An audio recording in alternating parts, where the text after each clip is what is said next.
ASBL వారి శ్రీరామనవమి కళ్యాణ మహోత్సవం సింగర్ సునీత గారి మధురగానంతో మార్చి 27 సాయంత్రం 5:30కు బుక్ మై షోలో మీ ఉచిత పాస్ ఇప్పుడే బుక్ చేసుకోండి.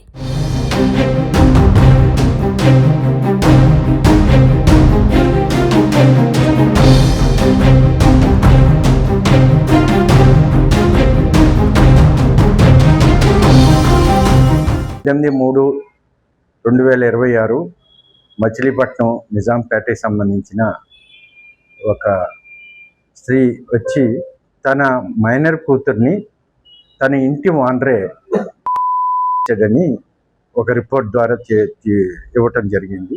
అమ్మాయి చదువుకోవటం వల్ల, అమ్మాయి ఎగ్జామ్స్ ఉండటం వల్ల నిన్న ఎగ్జామ్స్ కంప్లీట్ అవ్వాయి కాబట్టి ఇప్పుడు వచ్చి ఇస్తున్నాం అని చెప్తూ ఇచ్చింది. ఆ రిపోర్ట్ సారాంశం ఏంటంటే, ఆ మైనర్ గర్ల్ని నిజాంపేటలో పేరెంట్స్తో పాటు అమ్మాయి అద్దెకుంటుంది.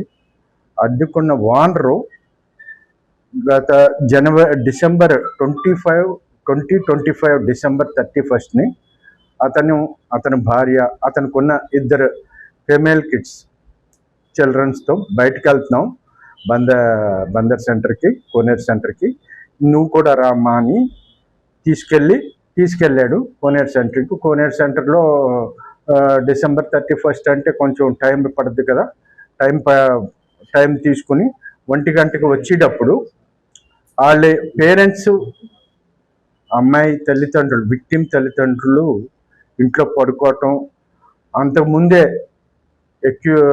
ఎవరైతే అక్యూజ్డ్ ఉన్నాడో మేము వచ్చేటప్పుడు లేట్ అవుతుంది కదా, మా ఇంట్లో పట్టుకుని రేపు పొద్దుటే వస్తుందని చెప్పారు ఆడపిల్లలతో పాటు.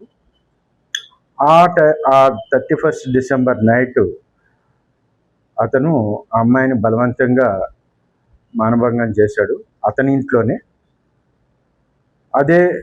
అది చెప్తే నీ చంపేస్తాను, ఇది చేస్తానని బెదిరించాడు. ఆ బెదిరింపుకి ఆవిడ మౌనంగా ఉండిపోయింది. తర్వాత ఇంకో సందర్భంలో జనవరి 24వ తారీఖున వాళ్ళ పిల్లలతోనే పాటు ఉంటుందని ఉద్దేశంతో ఆ మిషన్ మీద మళ్ళీ బయటికి తీసుకెళ్ళి సినిమాకని, సెకండ్ షోకి ఫ్యామిలీతో మళ్ళీ మీ లేట్ నైట్ కదా మా ఇంట్లో పడుకొని వస్తుందని చెప్పి వాళ్ళ ఇంట్లో పడుకోబెట్టి వాళ్ళ వైఫ్ చిల్డ్రన్ని పడుకున్న తర్వాత ఈ అమ్మాయి మీద మళ్ళీ రెండోసారి ఫోర్స్ఫుల్ రేప్ కమిట్ చేసి, అలాగే థర్డ్ టైం కూడా వీరంతల్లి జాతర ఫిబ్రవరి నెలలో ఉయ్యూరులో జరిగింది.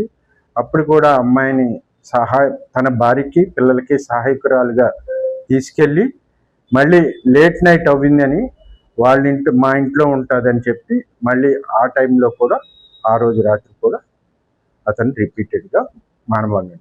ఈ తల్లికి ఈ అమ్మాయికి నెలసరి రాపోయేటప్పటికి అనుమానం వచ్చి డాక్టర్ కొంచెం ఫీవరిష్గా ఉండటం వల్ల అమ్మాయి ప్రవర్తనలో కూడా ఒక భయంతో ఉండటం, బయటికి రాకపోవటం, ఇవన్నీ గమనించి ఆవిడకి ఏదో అనుమానం వచ్చి తీసుకెళ్ళింది గవర్నమెంట్ హాస్పిటల్లో. ఎక్కడో ఒక హాస్పిటల్లో చెక్ చేస్తే ఆవిడ పాజిటివ్గా, ప్రెగ్నెన్సీ పాజిటివ్గా చెప్పి అంతలోకి ఎగ్జామ్స్ వచ్చాయి. తన కూతురు జీవితంలో ఇది పడిపోయి ఎగ్జామ్స్ పోతాయేమో. ఎగ్జామ్స్ అన్నీ అవ్విన తర్వాత పోలీస్ స్టేషన్కి వచ్చి నిన్న మాకు అమ్మాయి తల్లి వచ్చి రిపోర్ట్ ఇచ్చింది. దీని మీద అతను ఒక దేవాలయంలో అర్చకుడు, పూజారి. అతని మీద ఇప్పుడు వరకు మనకి మా దృష్టిలోకి రాలేదు. అతని మీద అలాగే పోస్కో యాక్ట్ ప్రకారం అతను రిపీటెడ్గా అఫెన్స్ చేశాడు కాబట్టి ఆ కేసుని చేసి రిపీటెడ్గా నేరం చేశాడు కాబట్టి ఇన్వెస్టిగేషను డిఎస్పీ స్థాయి అధికారి తీసుకోవాలి కాబట్టి ఇన్ఛార్జిగా ఉందని నాకు అప్పచెప్పారు. అతన్ని ఈరోజు అదుపులోకి తీసుకున్నాం,